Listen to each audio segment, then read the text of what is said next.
Hi ஓஸ் welcome to சரேவை channel. நான்கள் வீடியோவில் மிடில் கிளாஸுங்கிற ஒரு தமிழ் படத்தோட ரிவ்யூ தான் பார்க்க போகிறோம். அதுக்கு முன்னாடி சில சப்ஸ்கிரைப் இல்லையா, கீழே உள்ள இடத்துல சப்ஸ்கிரைப் பண்ண பண்ணுங்கள், கூட பெல் பட்டன் பண்ணுங்கள்.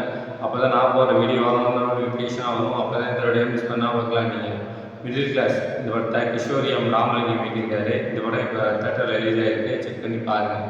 இப்போ அவங்க இந்த படத்தோட கதை என்னன்னு பார்ப்போம். இதோடைய கதையை பார்த்தினாங்க, படத்தில் முனிஷ்காந்த் அவருக்கு ஒரு ஒய்ஃப், ஒரு பையன், ஒரு பொண்ணுன்னு சொல்லிட்டு ஒரு மிடில் கிளாஸ் லைஃப் வாழ்ந்துட்டு இருக்காரு. ஒரு நாள் வீடு க்ளீன் பண்ணும்போது முனிஷ்காந்த் தன்னோட அப்பாவோட குட்டியை பார்க்குறாரு. அதில் பார்க்கும்போது ஒரு டாக்குமெண்ட் பார்க்குறாரு. அது என்ன டாக்குமெண்ட்னாக்க, ஒரு 30-40 வருஷத்துக்கு முன்னாடி முனிஷ்காந்தோட அப்பா சென்னையில் ஒரு ரேடியோ கூட வச்சுருப்பாரு. அதை வந்து ஒரு வடக்கன் ஒப்படைச்சிட்டு போயிருப்பாரு. முனிஷ்காந்த் அந்த வடக்கனை தேடி போகிறாரு. அவங்க போனாக்க அந்த வடக்கன் ₹1 கோடி செக் கொடுக்குறாரு. அந்த செக்கை பேங்க்குக்கு எடுத்து வரத்துக்குள்ளே அதை காண அடிச்சிடுறாரு. முனிஷ்காந்த்க்கு என்ன பண்ணுறதுன்னு தெரியாமல் ஒரு டிடெக்டிவ்கிட்ட போயிட்டு என் செக்கை கண்டுபிடிச்சி கொடுங்கன்னு சொல்லி கேட்குறாரு. இதுக்கப்புறம் அவர் செக்கை கண்டுபிடிச்சாரா இல்லையா, முனிஷ்காந்த் ₹1 கோடி கிடச்சிச்சா இல்லையா, இதுக்கப்புறம் அந்த சுவாரஸ்யமான விஷயங்கள்லாம் படத்தோட கதை.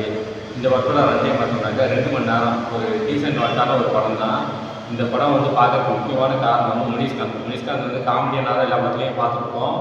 இந்த படத்தில் வந்து ஒரு ஹீரோவாக அறிமுகமாக இருக்காரு. உண்மையிலேயே இந்த படம் வந்து அப்படின்ட்டு சொல்கிற அளவுக்குலாம் இல்லை. ஆனால் ஒரு டீசென்ட் வாட்சான ஒரு படம். ஒரு நல்ல படம் பார்த்த ஃபீல் இருக்குது. இந்த படம் பார்த்தோம்னாக்க ரொம்ப நல்லாவே ஆக்டிங் இருந்தார். எல்லோரும் முனிஷ்காந்த்காக இந்த படத்தை பாருங்கள், உங்களுக்கு கண்டிப்பாக பிடிக்கும். இந்த படத்தில் விஜயலட்சுமி வந்து முனிஷ்காந்த் ஒய்ஃப் ஆக்ட் பண்ணியிருக்காங்க. ஒரு மிடில் கிளாஸ் ஒய்ஃப் எப்படி இருப்பாங்களோ அந்த அளவுக்கு சூப்பராக ஆக்ட் பண்ணியிருக்காங்க. ஒரு ஒய்ஃப் ஆக்ட் இருக்காங்கன்னு சொல்கிறத விட வாழ்ந்துருக்காங்கன்னு சொல்லலாம். அந்த அளவுக்கு சூப்பராக ஆக்ட் பண்ணியிருக்காங்க. விஜயலட்சுமியோட ஆக்டிங் ரொம்ப நல்லாவே இருந்துச்சு. இந்த படத்தில் முனிஷ்காந்த் வந்து ஒரு மிடில் கிளாஸ் லைஃப் தான் வாழ்ந்துட்டு இருப்பார். அவருக்கு ஒரு ஜாக்பாட் அடித்த மாதிரி ₹1 கோடி கிடைக்கும்.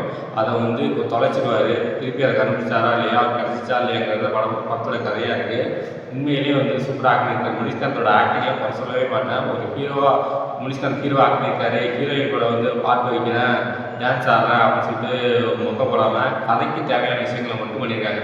இந்த படம் ஃபுல்லாக அப்படி தான். படம் ஸ்டார்டிங்லேருந்து எண்டு வரைக்கும் வந்து கதையிலேருந்து கொஞ்சம் கூட நகர மாட்டாங்க.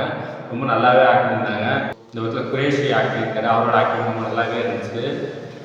கிளைமேக்ஸ்லாம் குரேஷி வந்து கூடவே இருப்பார், முனிஷ்காந்தோட கூடவே இருப்பார். அந்த அளவுக்கு சூப்பராக ஆக்ட் பண்ணியிருந்தார். மொத்தத்தில் இந்த படம் பார்க்கலாமா வேணாமா அப்படின்னாக்க, இந்த படம் வந்து ஒரு ஆவரேஜான படம். ஒன் டைம் வாட்ச் போகும். First half average, second half average. மொத்தத்தில் இந்த படம் எப்படி இருக்குன்னா, இது ஒரு ஆவரேஜான படம். இந்த படத்துக்கு நான் மார்க் 5க்கு 2.5 தருவேன். இந்த படத்தில் எந்த விதமான ஆதாரம் இல்லை, இல்லை ஃபேமிலியாக என்ஜாய் பண்ணலாம். ஓகே, இதோட வீடியோ முடிச்சுக்கிறேன். வீடியோ பிடிச்சா லைக் பண்ணுங்கள், காமெண்ட் பண்ணுங்கள், நன்றி, ஷேர் பண்ணுங்கள். இன்னும் சில சப்ஸ்கிரைப் இல்லையா, கீழே உள்ள இருக்க சப்ஸ்கிரைப் பண்ணுங்கள், கூட பெல் பட்டன் பண்ணுங்கள்.